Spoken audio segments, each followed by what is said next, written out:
Yo les trashers, Reine des Neiges, Roi Lion, Aladdin, Disney c'est du rêve pour tous les enfants. Ou pas. Saviez-vous que derrière ces films se cachent de vrais contes? Mais pas du genre gentil mignon, non. Ultra-violence, sexe morbide et mauvais sentiments, Disney s'est inspiré d'histoires qui sont bel et bien faites pour les grands. Blanche-Neige et les 7 nains. Blanche-Neige, ses nains, sa pomme et son prince charmant. Sauf qu'à la base, cette histoire est un célèbre conte des frères Grimm. Dans celui-ci, la méchante tente de tuer Blanche-Neige 3 fois. La première fois en la pendant avec un nœud en dentelle, la seconde en l'empoisonnant à l'aide d'un peigne, et enfin le fameux coup de la pomme. Elle n'est plus réveillée par le baiser d'un prince, mais par les nains. Non, pas en mode partouze. En fait, ils vont pour l'enterrer, ils font tomber son cercueil, gros malaise, elle tombe et recrache le morceau de pomme. Tout de suite moins classe. Quant à la méchante, elle va souffrir. Oh oui, pour la punir, le roi lui fera porter des chaussures de métal chauffées à blanc. Elle devra danser avec jusqu'à ce que mort s'en suive. Réponse. Décidément, les histoires de princesses ne sont pas aussi joyeuses qu'on le pense. Réponse est aussi inspirée des frères Grimm, et ils ont gardé leur style bien hardcore. Dans le Disney, Réponse est capturée pour sa coiffure magique. Dans le conte, elle est vendue à la sorcière. Des darons bien sympas. Quant au prince, il vient la voir en cachette, la sorcière s'en rend compte et le pousse de la tour. Il tombe dans les ronces, son visage est lacéré et ses yeux crevés. Mais attendez, le plus glauque est à venir. Étant aveugle, le prince passa plusieurs années sans retrouver son chemin, errant désespérément dans la forêt à la recherche de sa bien-aimée. Un beau jour, il l'entendit chanter et utilisa sa voix pour se guider jusqu'à elle. En le voyant, Réponse se mit à pleurer de joie, ses larmes tombaient sur les yeux meurtris du prince, et comme par magie, il retrouve la vue. Il prit alors la décision de s'enfuir ensemble loin de cette prison avec leurs 2 enfants. Des enfants? Ah! Mulan. Ah, Mulan, un Disney que j'adore. Il est inspiré d'une légende chinoise qui elle-même vient d'un ancien poème nommé la Ballade de Mulan. On nous raconte ici qu'elle est la fille d'un officier de l'armée, qu'elle a aussi 2 autres sœurs et qu'elle est déjà très bien formée par son père aux arts militaires. On apprend même qu'elle part à la guerre avec l'accord de son père et non dans son dos comme dans le dessin animé. Elle y passa 12 ans en cachant sa féminité, 12 ans de bons et loyaux services durant lesquels elle prouva grâce à son intelligence et son courage qu'elle était un élément indispensable de l'armée. Elle s'illustre tellement sur le champ de bataille que l'empereur en personne vient lui offrir le grade de ministre. Mulan nous prouve qu'une femme est l'égale d'un homme et peut même le surpasser. Tout est bien qui finit bien. Si seulement. Mais notre histoire ne s'arrête pas là. Mulan refuse et demande comme seule récompense un cheval pour rentrer chez elle, laissant derrière elle gloire et fortune. Évidemment, avant de partir, elle prend soin de faire comprendre à tout le monde qu'elle est une femme. Mais petit problème, l'empereur, séduit par sa beauté et son audace, se mit à la courtiser. Et ce, de manière plutôt lourde. Mulan refusa toutes ses avances pendant un bon moment, mais l'empereur était acharné, à tel point que Mulan tomba en dépression et finit par se suicider. Pocahontas. Pocahontas, de son vrai nom Matoaka, apparaît dans l'autobiographie du véritable John Smith, qui est un vrai mec qui a existé. Et ce dernier nous raconte son aventure dans le Nouveau Monde. Les 2 histoires sont plutôt semblables, à quelques exceptions près. La grosse différence, c'est la relation entre eux. Si dans le Disney on leur prête une relation amoureuse, John avait 27 ans et Pocahontas 12. John Smith nous dira dans ses lettres qu'elle l'aimait, qu'elle l'aidait, qu'elle luttait contre sa tribu qui voulait la mort des colons. La réalité historique, c'était qu'elle était prisonnière des colons. Elle fut mariée de force et fut amenée en Angleterre où elle décédera dans d'atroces souffrances, laissant derrière elle un fils âgé de 2 ans. Peter Pan. Là aussi on s'attaque à un gros morceau. Peter Pan tel qu'il a été écrit par James Matthew Barrie. Et c'est bien malsain. Même si dans le dessin animé la trame de l'histoire reste la même, le diable se cache dans les détails. Peter Pan n'est pas simplement quelqu'un qui refuse de grandir, non. Il souffre de sérieux problèmes mentaux.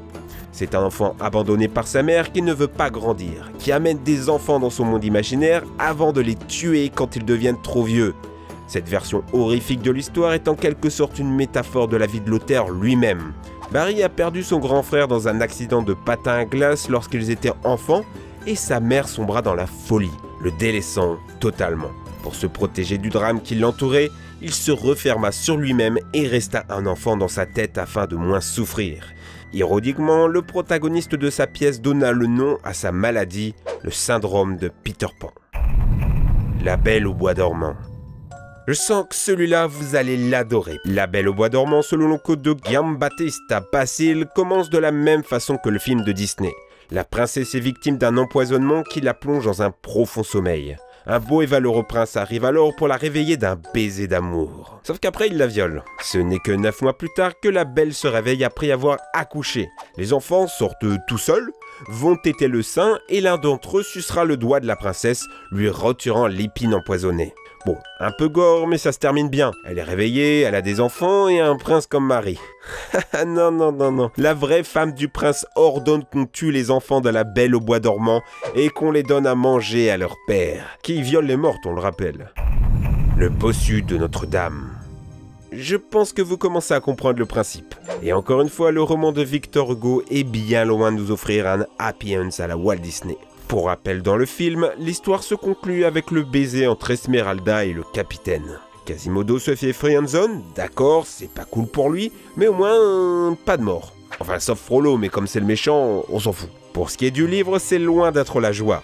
Esmeralda finit pendue. Quasimodo vole le cadavre en décomposition, l'emmène dans les caves de Paris et se laisse mourir en la serrant dans ses bras. Et si ça se trouve, il n'est pas mort vierge du coup. Enfin, je crois. Cendrillon. Dans le film de Disney, la marâtre est assez hardcore. Elle gifle Cendrillon, l'enferme dans sa chambre, dans son placard, et la force à effectuer toutes les corvées de la maison. Mais ce n'est rien comparé à la version d'origine des frères Grimms. Vous vous souvenez sûrement de la scène où le prince fait essayer la pantoufle de verre à toutes les jeunes filles du royaume. Dans le Disney, les sœurs de Cendrillon essayent, sans succès, de rentrer leurs pieds dans la chaussure. Ça marche pas, fin du trail, et Cendrillon peut essayer à son tour. Sauf que dans le conte de Grimm, elles ont vraiment envie d'épouser le prince. Au point où elles vont se couper un orteil pour entrer dans la pantoufle. Le pire dans tout ça, c'est qu'en plus de se défoncer les pieds, elles se feront déchiqueter le visage et arracher les yeux par ces gentils oiseaux bleus. Bon d'accord, c'est des putes, mais pas sûr qu'elles méritaient ça. La petite sirène. Dans l'histoire originale écrite par Andersen, Ariel a 15 ans et sauve un prince de la noyade dont elle tombe amoureux. Sauf qu'elle n'est pas là quand il se réveille et du coup il tombe amoureux d'une autre femme qui passait par là. Ariel est vénère et va voir Ursula pour avoir des jambes en l'échange de sa voix, enfin de sa langue. Deuxième problème, ses jambes, c'est pas la joie. Et à chaque pas, elle ressent une douleur atroce. Et troisième problème, si le prince se marie, elle meurt. Pas de bol, c'est ce qui va se passer. Unique solution pour elle, poignarder le prince. Mais elle est amoureuse. Elle préfère donc se suicider en se jetant dans la mer, se transformant ainsi en écume. Pinocchio. Autant vous prévenir directement, vous n'êtes pas prêts.